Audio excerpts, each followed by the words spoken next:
What's up, everyone? Dylon here, and today we are going to be answering a really good question on one of my reels. So first, let's listen to the reel, and then we'll go through the question. Question has a few parts, which is why I thought it fitting to make a video. And I haven't made a Bitcoin video on my YouTube channel in a minute, so I'm going to do that because it's going to be fun, and I love talking about Bitcoin. So let's get into this. Let's listen to what I had to say in this reel. And didn't want to do my own research because I believed the headlines, and I was wrong because I could have bought it and I didn't, and the price went up, and I was like, oh man, well, it's a scam, it's going to crash. Well, guys, it's 15 years later, and Bitcoin is still here, and it's doing better than ever. I, I don't think. I don't think you can be a rational person who has taken the time to learn about Bitcoin and think it's some scam, think it's some Ponzi scheme, think it's going to collapse, right? Generally, the people, even really, really smart people that I know that aren't into Bitcoin, like some of the smartest people that I know aren't into Bitcoin. And the reason why, and I've talked about this in other videos, is because they haven't, like I said, they haven't taken the time to learn about it because their life hasn't created problems and situations where they are, forced by necessity to discover Bitcoin. I was once bitter and resentful. All right, so I stand by everything I had to say in that reel. I think the biggest hurdle to Bitcoin adoption is just education. And some people are self-starters, self-learners, and they just hear something and it intrigues them, and so they go out and learn about it.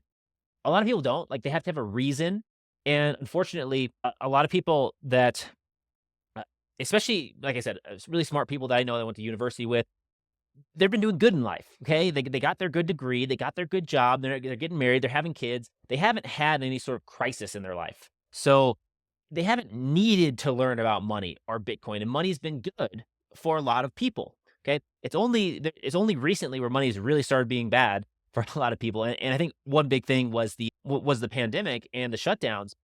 When that happened, right, it basically created an affordability wall. So if you were able to be in a position in your life before 2020 where you could buy a house and buy enough assets, you're doing great right now. But if you weren't quite there yet, and so a lot of people, basically, my age and younger, even a little bit older, just weren't quite there yet, and they weren't able to get their assets secured before everything just basically doubled in price. So I think there needs to be a catalyst for people to learn about Bitcoin and money. Now, I think with this question here, it's a long question. So let me go through the question and we can talk about learning about money and Bitcoin, and I'll answer some of these things. So this person says, man, one of the things that's kept me away from Bitcoin, is it supposed to be a currency alternative to fiat? It's supposed to be transactional, move in and out of the market, but everyone's treating it like an investment that appreciates over time. If it's actually supposed to be a currency, then it has to be more stable. Or else you take losses from the time you purchase it to the time you spend it. And if everyone is holding it, then it's not in circulation like a currency should be. It's just taken on a weird dynamic. He says the US dollar seems like it's actually serving the purpose of digital currency. Is it an investment or a currency? I'm guessing he's asking about Bitcoin. Is it an investment or a currency? You get what I mean? What are your thoughts on this? If it's investment, it's non-tangible. So you're exchanging your cash for vapor practically. I've never felt safe with it. So there's a lot to unpack here. I think the first important thing to unpack is it definitely sounds like this person hasn't done enough research on what is money. And I recommend listening to the What is Money podcast. That's a really good one. Reading the book, The Bitcoin Standard by Saifedean Ammous. Reading the Creature of Jekyll Island. That's also a really good book. Another good one is The Price of Tomorrow by Jeff Booth. And just really understanding what is money and the evolution of money and why certain things emerged. Now, when we talk about currency versus investment, right? Our currency versus money, currency is actually like, and I guess we can get even more specific, but currency is generally something that is declared by the government as the official currency. And the difference between a commodity, so even gold, for example, right, and a currency, so the fiat dollar, in the eyes of the government, is when you sell your gold for a good or service, since it's a commodity, it's subject to capital gains taxes. Versus your currency, right, the US dollar, is not. So you can spend your dollars. There's no capital gains tax. So if the value of the dollar increases or decreases, you're not paying any sort of tax on that difference because they tax you a whole bunch of other ways. Okay. Countries like El Salvador have went ahead and they've declared Bitcoin that can be used as a currency. So as such, there's not the same type of tax treatment of it. Now that obviously impacts how the markets respond to that thing. So when this person says, it seems like the market's treating it like an investment and not a currency, well, yeah, that's true. Because of certain regulations in place, it makes more sense to be treated as an investment and not a currency, as more of a store of value. If you remember the three key characteristics of money is a unit of account, a medium of exchange, and a store of value. It has to be divisible. Okay. So divisible, unit of account, medium of exchange, store of value. So there's a reason why people are leaning more into that store of value element of Bitcoin rather than a medium of exchange, even though it can be. Bitcoin's one of the most liquid assets out there with 24/7, 365 trading anywhere in the world because it's decentralized. You get final settlement peer to peer, so we can. But depending on where you live, there are tax implications for making certain transactions. On top of that, if you look at the value of what Bitcoin's done over the past 15 years since it was first released, I mean, it's went from pennies on the dollar to now one Bitcoin's over $60,000. So it, in terms of purchasing power, Bitcoin has increased its purchasing power year over year over year. So at almost at a rate unheard of or unseen in other asset classes. It's been like the best performing asset over the past 10 to 15 years. So with that in mind, why would you want to get rid of it when you know it's going to, you don't know for certain, but you know it's likely to be more valuable tomorrow? Okay. Versus like the US dollar, and this is something I learned from economics, is that a dollar today is always more valuable than a dollar tomorrow because there's something called the risk-free interest rate that you can get. And so if you get a dollar today, you can invest that dollar at whatever the risk-free interest rate, this is what they use in economics, the risk-free interest rate. And so you have more dollars in the future. Okay. That's why just storing a dollar underneath your mattress is a bad idea. Now, when this person talks about stability and what they're really kind of referencing is the volatility of Bitcoin compared to the volatility of the US dollar. Well, you should know, if you don't know, the US dollar is not stable by any means. It is not, the price of the dollar has been collapsing, like I said, at least at the rate of what the risk-free interest rate is. So what you can purchase with a dollar has gone down steadily. But fortunately for us living in the United States, unfortunately for other people, or people who don't hold dollars, the United States dollar is the best out of all the other fiat currencies. That doesn't mean it's great, okay? It doesn't mean that that's a really good thing to hold a lot of value in. That's why rich people, when they get dollars, they try to get rid of the dollars and buy assets that hold that value over time. So with the dollar, if you want a good comparison, look at the Argentinian peso. And my story with that is in 2015, I went to Argentina and Buenos Aires, beautiful country, beautiful people, great steak, great wine. I want to go back. And I learned about the official exchange rate and the blue chip rate. And the official exchange rate was about 8-to-1 pesos to the dollar in 2015. The blue chip rate was basically the black market or off market rate of dollars. And so you learn very quickly, you don't want to exchange your dollars for pesos at any sort of official government exchange. You want to actually go and you want to find shop owners and business owners, locals there, and exchange. They'll give you pesos for the dollars. Because one, Argentina has made it incredibly hard to get dollars into their economy, and most countries do, right? For a couple of reasons. We're not going to get into the reasons why there's more liquidity for local currencies in a country than foreign currencies. But Argentina, you can't get dollars in Argentina, or at least you couldn't at that point in time. Like I couldn't withdraw dollars from the ATM there. It basically was the money that you had to bring with you. So you could exchange for about 12 to 15-to-1. Okay, so that is, instead of 8-to-1, it's either 50 or 100% more on the blue chip rate. Well, sounded amazing. I was like, man, this and this makes everything cheaper, right? I can get my money goes further compared to what the 8-to-1 exchange rate was. And then now looking back, if you look at the value of the Argentine peso to the dollar, it's hundreds, okay, is collapsed. And so if you were a local or an individual holding money for just 9 years there, your entire net worth would have been wiped out if you just held the money underneath your mattress, okay? Versus if you held it in the dollar, right, you'd be a lot better off. Or if you held it in Bitcoin, you'd be even better off, okay? So just by those type of dynamics is one of the reasons why the market has decided to invest in Bitcoin. And so when this person talks about the stability of Bitcoin, they think like going down, right? It can go down. There's a lot of volatility. The price moves up and down a lot. Well, the reason why the price moves up and down a lot for Bitcoin, and it's actually the volatility is getting less and less in Bitcoin over time. But Bitcoin, I'll reiterate this, Bitcoin doesn't change. Bitcoin hasn't changed. That's one of the beautiful things that it's fixed. You know what's happening with Bitcoin. You know what's going to happen every single 10 minutes for Bitcoin. You know what the inflation rate is. You know how many Bitcoin are produced, right? This year, next year, all the way through year 2140, right? So you know all the details of Bitcoin. You know how many Bitcoin are in circulation. You know where they're at. So there's a lot of certainty there. And so people think like Bitcoin has changed. No, you have changed, or the market's perception of Bitcoin has changed, or the liquidity in the market has changed, or the value the market is placing on Bitcoin has changed. And the market is much more volatile than Bitcoin. And so it looks like Bitcoin's all over the place with the price going up and down all over the place, right? It looks like that is, but if you shift your frame of reference and realize Bitcoin is stable, the market is wild. And so if you move from being positioned in the frame of reference of the market and being positioned in the frame of reference of Bitcoin, that's where you'll find the opportunity. And that's where you see opportunities. And that's why, again, that's one of the also reasons why people are holding Bitcoin versus selling Bitcoin or using it for exchange. Again, because they see what's going on. They understand the stability of it. They know the dollar is decreasing in value over time. They know that more money is going to be printed. They know that there's this scarce asset that they can't make any more of it. There's only going to be 21 million. So they're also kind of speculating, making a long-term bet that's going to be more valuable in the future.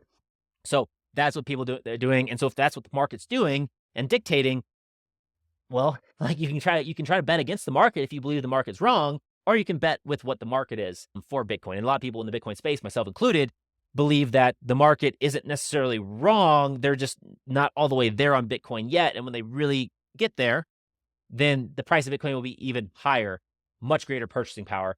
And then if you want to start using it as a currency, or you want to buy goods and services, you'll be required to sell off less of your Bitcoin over time in order to buy the same types of things. Okay. And something just to look into and to research. I don't have enough time for it in this video, but is high time preference versus low time preference. And it's basically high time preference. You want things fast, easy now, right? Low time preference is you can wait. And Bitcoin encourages a low time preference. And one thing that I've seen to be true with Bitcoin is no one has as low of time preference as they thought getting into Bitcoin. Bitcoin always reveals that your time preference is probably a little bit higher than you thought it to be, even if you thought you had a low time preference. So I hope that's covered some of the elements of the price, currency versus investment. This person says the US dollar is actually serving the purpose of digital currency. Yeah, it is, right? It's doing really well. The difference between Bitcoin and the US dollar is the US dollar is a centralized, controlled currency, okay? Where Bitcoin is decentralized. So you have no control over what the Fed and the US government decides to do in terms of how much dollars they print, interest rates, all that kind of stuff. They can just make it up. They can just choose, like we saw in COVID or during the pandemic, is that Jerome Powell was like, hey, we're not even thinking of raising rates when interest rates were almost zero. And then sure enough, a couple months later, they started raising rates. Okay, so they can say one thing and then just a month later do something completely different. And so that's what you get with a centralized thing like the US dollar. And then of course, when it's digital form, there's all these clearinghouses. You don't get final settlement. If you've ever been a merchant, sold something online to someone with a credit card, maybe you've dealt with chargebacks, so you can sell a product or a service, and then next thing you know, the customer could call their credit card company and be like, hey, it wasn't me, or hey, I didn't get it. And next thing you know, the money's being pulled out of your account, right? That's all things that happen with a centralized currency. And there's a lot of threat, and there's a lot of fear, there's a lot of apprehension in the economy and in the space about something called, a central bank digital currency.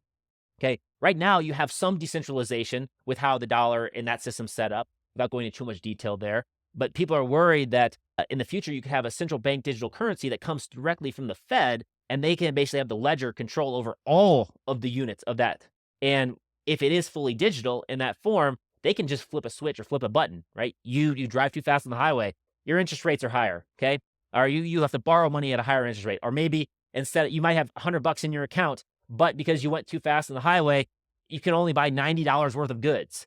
Crazy stuff. I've made videos. I've talked about this for several years. That type of thing can happen, or preferential treatment of individuals based upon whatever the centralized entity determines are valuable or not valuable. We're talking, you could be your gender, you could be your age, you could be your race, your education level. They can add all of these things into a central bank digital currency, which gives it's a scary level of authoritarian control. And they're going to sell it in a way that sounds good, but it's going to be is not good, right? You're giving up a lot of power and control. Hey, the other famous example is you bought too much meat this month. No more meat for you. Now, thankfully, they can't quite do that with the dollar. What they can do is they can shut down your bank accounts, your credit cards, and all that. They got to go through a process. They've done that with high profile figures like Kanye West, Andrew Tate, Alex Jones. I'm just demonetizing this video all over the place by mentioning these names. But those are examples of people that said the wrong things or got in trouble for doing something wrong, and government used sanctions to go in and turn off their accounts, cut off access to their money. You can't do that with Bitcoin. Okay. It's just impossible. We saw with the Canadian truckers that are protesting a few years ago, where their donations in US dollars were shut down. They weren't allowed to receive those because the powers that be did not like whatever they're protesting. But so people started donating in Bitcoin, and that was able to get through. So so even though like they're both digital, they aren't the same. And luckily, the current state of the dollar isn't completely authoritarian, but there's still a lot of limits and restrictions and problems that can arise from that. Versus something like Bitcoin, you can't shut it down. You can't stop it. They can't pull money out of your account, it gives you another option, an alternative, which is very, very valuable, especially in a world where one is moving more authoritarian, where there's more control. Well, so if you can diversify your interests into something that they don't have control over, that's generally could be seen as a good thing. Of course, I will take a moment to say this isn't financial advice, right? I'm not a financial advisor. It's not specific advice. It's just general stuff. Okay.